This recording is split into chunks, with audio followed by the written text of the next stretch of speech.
एकदा गोटे जंगल गोटे कुआटीए बास करुथिला। दिने कुआटी भोकरे एणे तेणे उड़ी बुलुथिला। अनेक जगह उड़ी बुलिबा परे भी कुआटी को से दिन किछि भी खाद्य मिलिला नाही। एमती उड़ी उड़ी शेषरे कुआ जाई गोटाए घर पाखरे पहुंचिला। घर आगरे गोटाए केक खंड पड़िथिबार कुआ देखिबाकू पाइला। एहा परे कुआटी केक खंड निकटकू उड़ी आसी सेईटिकू थंटरे धरी उड़ी गला। एमती किछि बाट उड़ी जाई कुआटी गोटे निरोला स्थान देखी गोटाए गछ उपरे बसी केक टिकू खाइबाकू बसिला। ठीक एही समय रे कुआडू थिला गोटाए बिलुआ सेठारे आसी पहुंची गला। कुआर पाटिरे केक खंडटिकू देखी सेईटिकू केमिति खाइबो बिलुआटी मने मने भाबिबाकू लागिला। सहजे तो बिलुआ बड़ चतुर। एथर चालाक करी से कुआ को कहिला, शुभ सकाळ कुआ नानी। बिलुआर कथारे कुआटी किछि भी उत्तर देला नहीं। बिलुआटी पुणी कहिला, कुआ नानी आज तुम्हें बहुत सुंदर लगुछ। तुमर ए कणा मजबूत देह तुम सुंदरता को आहुरी बढ़ाई देउछि।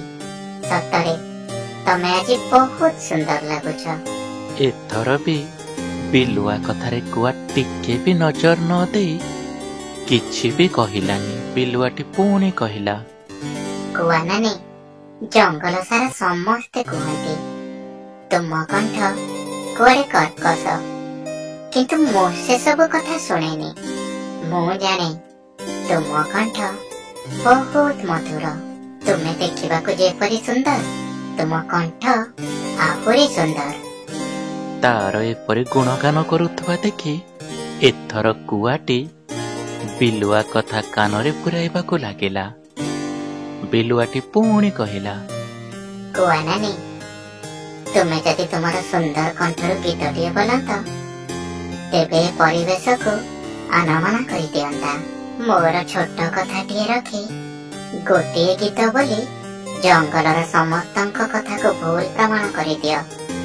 तुमर कंठ स्वर कर्कश नुहे, तुमर कंठ मधुर अटे। बिलुआटीर एपरी कथारे कुआटी मने मने खुशी रे गदगद होई गला।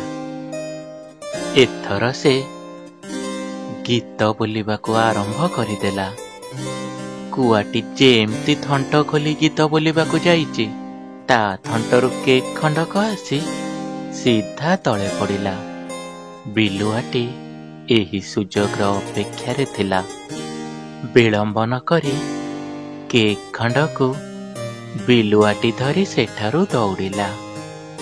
बिचरा कुआटी बिलुआर पछकू आ करी चाहि रही थाए। सेइथिपाई कुहा जाइछि काहार मिछ प्रशंसा को केबे भी ग्रहण करिबा उचित नुहे।